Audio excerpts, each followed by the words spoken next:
Nandito po sa kamay ko ang listahan ng mga kasama kong opisyalis sa gobyerno natin. Pero marami sila masyado. Ang, ang importante sa akin, kayo, hindi sila.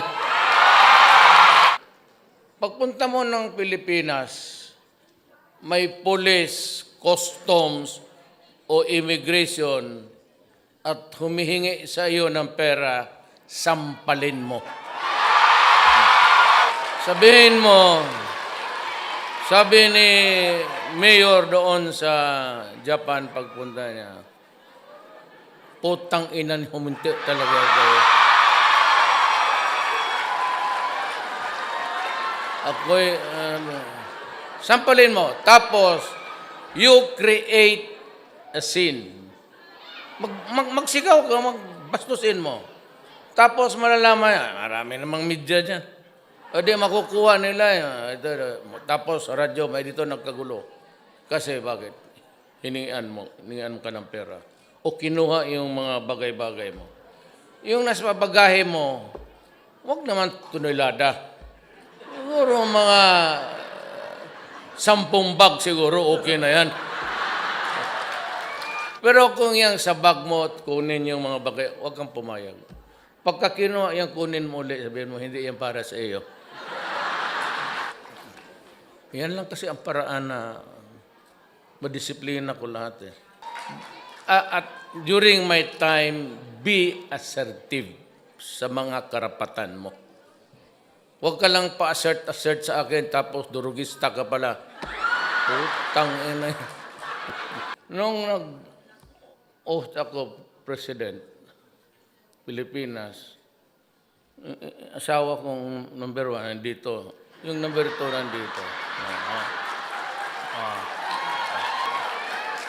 Saan ka nakakita na ganong style?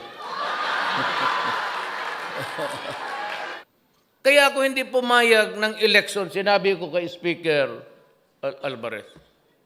Nandito po, si Speaker, pakipakilala ko. Ayan. Huwag ka lang magalit.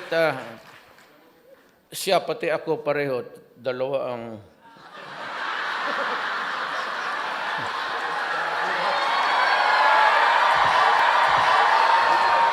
Totoo man. If you have the evidence, go ahead and file the case. Wala akong problema. I can rot in prison for my country. Yan ang nagagawa. I am not a Filipino for nothing. Sabihin nila, si Duterte is not a statesman. He behaves like a hoodlum. Tama ka. Ulol ka pala eh. Ngayon mo lang nalaman? Yan ang hindi tinitignan ng Amerikano. Ang tinitignan lang niya, yun na mamatay ng mga drug addict. If at all. Ang iba doon talagang sinalvage. Ewan ko kung sino. Yung iba, binabalot pa ng plaster. Sabi ko, we are not manufacturing mummies. Parang mummy ng Egypt eh. Sabi ko, if you really want to stop the guy, just shoot him with one bullet in the head. And that's it. Bakit man tayo magbalot-balot ba dyan? Ano ito, suman?